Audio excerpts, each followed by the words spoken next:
Dear students, I welcome you in Bhupender Yadav Teachers channel.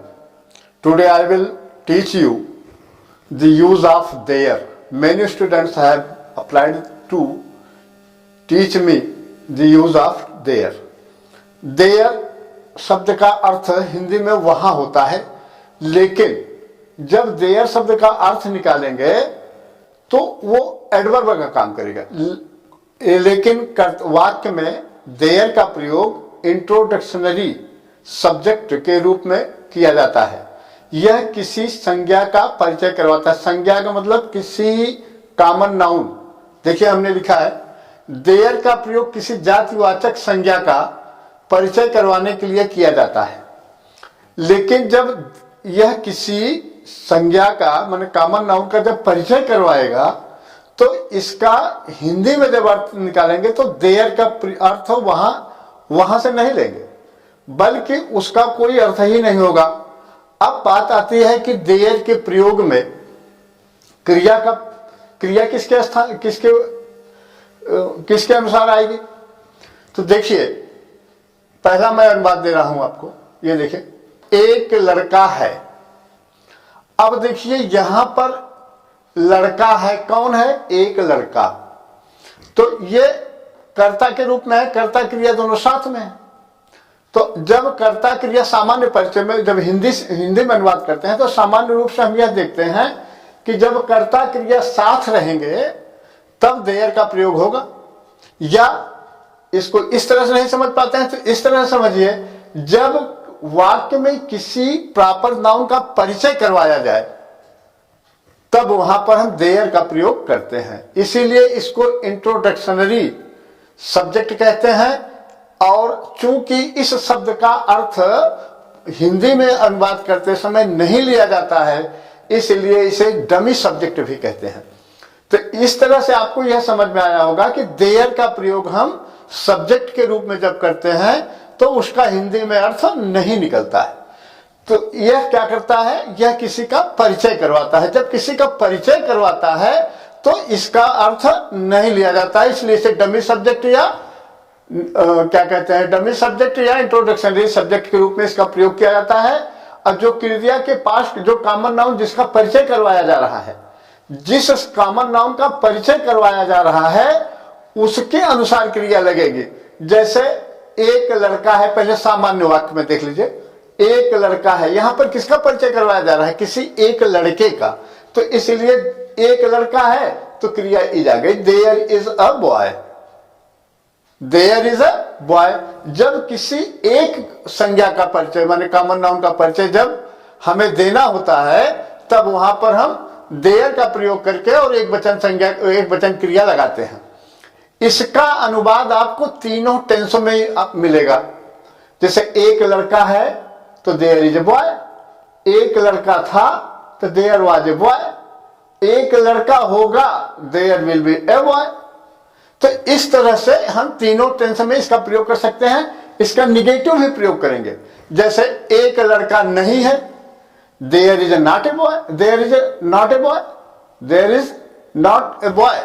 अब देखिए मेरे गांव में एक मंदिर है, किसका परिचय करवाया जा रहा है? मंदिर का। तो अब देखिए मंदिर है तो इसमें मंदिर का परिचय करवाया जा रहा है। जो आपकी कॉमन नाउन है वह है मंदिर, और जो स्थान है वह मेरा गांव है। जब किसी वस्तु संज्ञा का, किसी कॉमन नाउन का किसी स्थान पर होना या ना होना बताया जाए तब भी देयर का प्रयोग करेंगे। यहां पर देखिए मंदिर कॉमन नाउन है वस्तु के रूप में, और स्थान कौन है? गांव। अब पहले वाले वाक्य में स्थान नहीं दिया है, पहले वाले वाक्य में स्थान नहीं दिया गया है, लेकिन लड़के का परिचय करवाया जा रहा है इसलिए लिखा जा रहा है देयर इज ए बॉय। अब यहां पर मेरे गांव में एक मंदिर है, there is a temple in my village. यहां पर स्थान जो है गांव है और जो वस्तु है वो मंदिर है। तो जब किसी वस्तु का किसी स्थान पर होना अथवा ना होना पाया जाए तब देयर का प्रयोग करेंगे। कुल मिलाकर के यही समझना होगा कि यहां पर गांव में मंदिर के स्थित होने की बात कही जा रही है, माने मंदिर का परिचय करवाया जा रहा है। संक्षेप रूप में हमें यही समझना है कि जब किसी वस्तु का जब किसी कॉमन नाउन का प्रयोग किसी स्थान पर, उस कॉमन नाउन का किसी स्थान पर, कॉमन नाउन का जब हम परिचय करवाते हैं, किसी स्थान पर उसके होने या न होने की स्थिति को व्यक्त करते हैं, तब देयर का प्रयोग करते हैं। There is a temple in my village, in my village, there is a temple in my village. अब इसी तरह से देखते हैं आकाश में बहुत से तारे हैं। जैसे जैसे हम अब बढ़ते जाएंगे अपने अनुवाद की तरफ, जैसे जैसे देर का प्रयोग हम बढ़ते जाएंगे, वैसे वैसे वाक्य का विस्तार करते जाएंगे। पहले क्या है, एक लड़का है, फिर देख रहे हैं 3 शब्द का है, फिर 4 शब्द का है। मेरे गांव में एक मंदिर है, there is a temple in my village. बड़े आसानी से बोलेंगे। देखिए, अगर आपको कंसेप्ट क्लियर होगी तो भी there will be no problem to understand the concept and you will very easily translate Hindi to English and English to Hindi. तो देखिए, किसी गांव में कुछ शरारती बच्चे थे। अब देखिए, there were some naughty boys in a village. किसी गांव में, देखिए स्थान कौन है, कोई गांव है, और वस्तु कौन है, शरारती बच्चे हैं। तो यहां पर भी देयर का प्रयोग हो गया। देखिए, मंदिर में एक सोने की मूर्ति थी।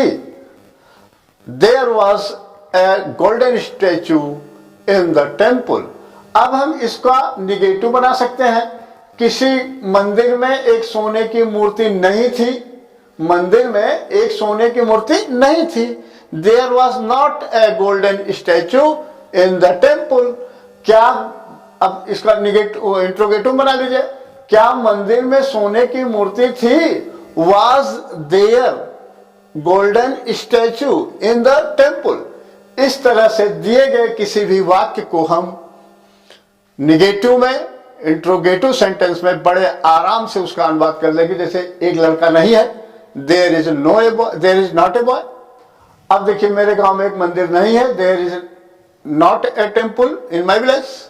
अब इसी तरह से ये कर सकते हैं कि क्या एक लड़का है, इज देयर ए बॉय।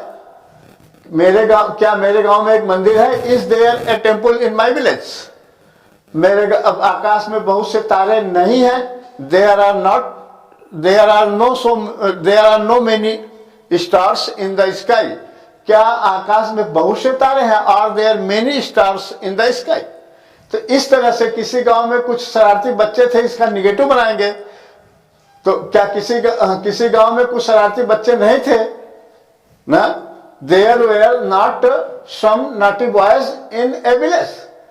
मंदिर में एक सोने की मूर्ति थी, क्या मंदिर में एक सोने की मूर्ति नहीं थी? Was there not a golden statue in the temple. इसी तरह से दिए गए किसी भी वाक्य को हम इंट्रोगेटिव में या निगेटिव में वो कन्वर्ट कर देंगे, अगर इस तरह से अनुवाद आपके पास आता है। छठा अनुवाद देखिए, मेरे संसार में बहुत से ईमानदार लोग हैं जो सबका सम्मान करते हैं। अब देखिए, यहां पर ये आपका प्रिंसिपल क्लॉज हो गया, ये सबऑर्डिनेट क्लॉज हो गया। प्रिंसिपल क्लॉज और सबऑर्डिनेट क्लॉज। तो इस तरह से देयर का प्रयोग कंबाइंड सेंटेंसों में भी किया जाता है। अब वो उसकी शर्त जहां पर लागू होती है वहां पर वो काम करता है, जहां पर उसकी शर्त नहीं लागू होती वहां पर काम नहीं होता है। संसार में बहुत से ईमानदार लोग हैं जो सबका सम्मान करते हैं। There are many honest man in the world, या इन द वर्ल्ड, सॉरी हमने यहां इन माई विलेज लिख दिया है, इन द वर्ल्ड होगा। There are many honest man in the world, in the world who pay respect to all, जो सबका सम्मान करते हैं। कौन लोग? जो ईमानदार हैं। तो इस तरह से क्या संसार में बहुत से ईमानदार लोग नहीं हैं? आर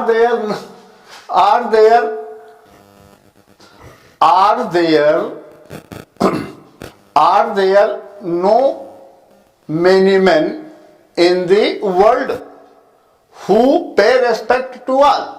क्या संसार में ऐसे लोग नहीं हैं जो सबका सम्मान करते हैं? इसका मतलब फिर उसको आप अपने हिसाब से समझिएगा। इंट्रोगेटिव में देख लीजिए, क्या आपके देश में ईमानदार लोग नहीं हैं? Are there no honest man in your country. तो अब इसका यह भी हो सकता है ना कि आपके देश में ईमानदार लोग नहीं हैं, निगेटिव बन गया। There are no honest man in your country. अब इस तरह से अफर्मेटिव में क्या बदलेगा, आपके देश में ईमानदार लोग हैं, there are honest man in your country.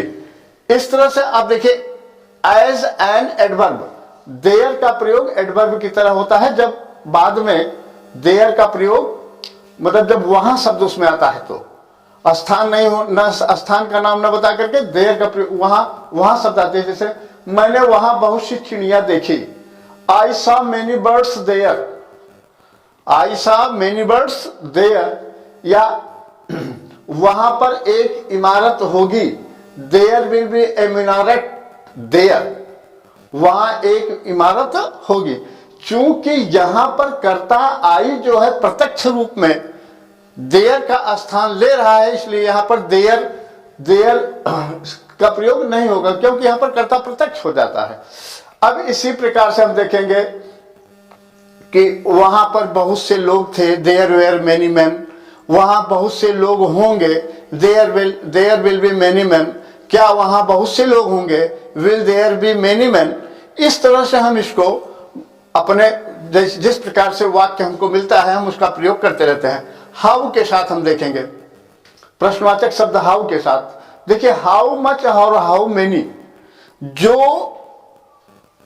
Countable common nouns होते हैं, काउंटेबल कॉमन नाउन्स उनके पहले हाउ मेनी का प्रयोग करते हैं, और जो मास नाउन में होती हैं, जो अनकाउंटेबल कॉमन नाउन्स होते हैं उसके लिए हाउ मच का प्रयोग करते हैं। और अगर एब्स्ट्रैक्ट नाउन है तो हाउ मोर का प्रयोग करेंगे। तो हम इस तरह से देखते हैं वहां, हाँ देखिए हाउ के साथ इस सभा में कितने लोग हैं, how many man are there, how many man are there in the meeting. अब देखिए उस सभा में कितने लोग हैं, उस सभा में कितने लोग नहीं हैं, how many man are not there in the meeting. इस तरह से इसका हम अलग अलग ढंग से, अब देखिए इस दूध में कितना पानी है, हाउ मच वाटर, क्योंकि मास नाउन है ना, how much water is there in this in the milk, इस दूध में कितना पानी है। साइकिल में कितनी तीलियां थी, how many spokes, how many spokes were there in the bicycle. इस तरह से मेरे समझ में अगर आप लोग इस वीडियो को ध्यान से पढ़ेंगे तो आपके जितने भी कंफ्यूजन है, जो जितने भी सस्पिशंस हैं वो सब अवॉइड हो जाएंगे और आप अच्छी तरह से देयर का प्रयोग पढ़ना आसानी से सीख लेंगे। यह आपके परीक्षा के लिए बहुत ही उपयोगी दृश्य से बनाया गया है। अगर आपको यह अच्छा लगे वीडियो तो इसको आप लाइक करिए, शेयर करिए और सब्सक्राइब कीजिए। Thank you.